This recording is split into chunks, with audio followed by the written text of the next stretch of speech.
It's 105.7 The Point, everything alternative. We are backstage tonight. We've been talking about it all day. 311, The Urge, and The Wailers, and I am joined by a 311 member and just a generally fantastic dude. Peanut, how are you, man? Wonderful. How you been? Very good, thank you. Very good. My first question for you is this. Now, there is straight into the questions. Where's the pleasantries? Oh, well, the pleasantries will come throughout. Okay, Peanut. okay. Please Right. don't mistake. Continuous pleasantries.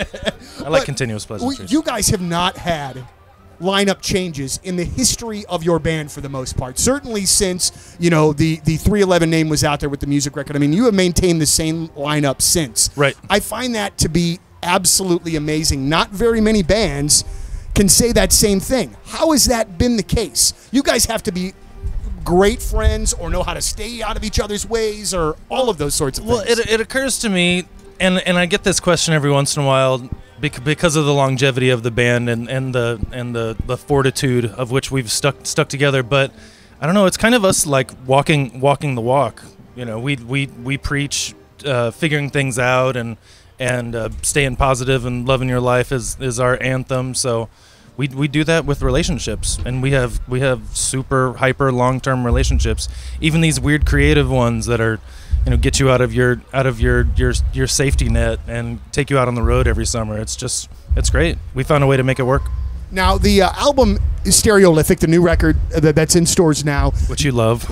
Absolutely. You guys had to essentially put a rush on getting it done so that it would come out on 311, correct? Well, you know, a good thing, like, it's nice to have a totally open window of when you can finish something, and then it's also really great to have a deadline. It's like, oh, you've got to get it done by this. You know, we needed a month to mix and master, so it had to be done, you know, a month before that even. So it's just good. It's good for us because we can just write and write and write. I mean, we've got 11 albums, so it's something that we kind of need to do is have a deadline, and then we can kind of compartmentalize our creative energies and like push them out when we need to, and then also be casual about how the way it comes out as well. You guys all work together when you're writing? You work separately, then bring in ideas together? Yeah, the latter more often than not.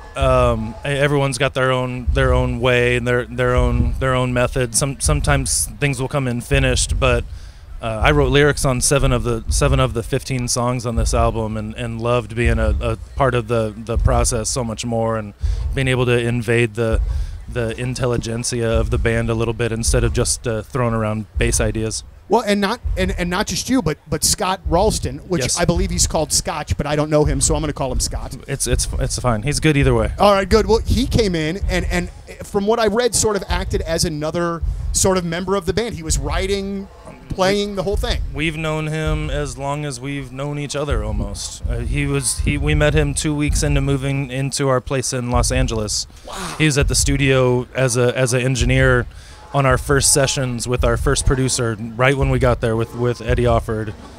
Unbelievable. Yeah, so and he produced our 4th album and has done live stuff for us for years and years, and is doing the desk work tonight and travels with us, but as a creative force, something was going on with him. Something was in the water. His wife was pregnant. I think that's got something to do with something.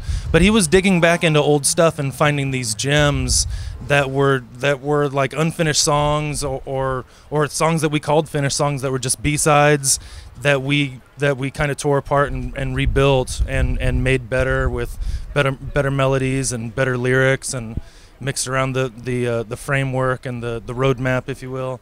It was great. It was super fun. So he had a lot to do with how good this album came out. So he's a member of the band, but he definitely sort of maybe served as like an outsider looking in almost, as far as... Well, he allows us to not like second guess, or if we're going to second guess, you know, we're going to second guess the right things, not the cool things that make us interesting to listen to after 24 years.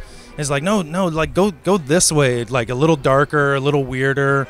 Allowing those left turns to happen, not making it picture perfect, and that's easy for us. Like I want to be stretched and challenged, even, and you know, like I said, 24 years into it. So I think our audience wants that as well. And from what I've heard, the fans who we wrote this album for love it and love the ideas that we're throwing out there. So it's just great to be able to be challenging ourselves and still being appreciated by the people who we're writing it for. We're talking to Peanut from 311, and I want to talk about your relationship with St. Louis. As far back as I can remember, and I think I've been seeing 311 shows since probably 96 and 97. St. Louis to me has always been a 311 town, man. You are very well received here. Were the initial shows that you played as a band, like maybe at the Other World and things like that, did you kind of feel something at those shows that let you maybe know, hey, we're going to have a good time in this city?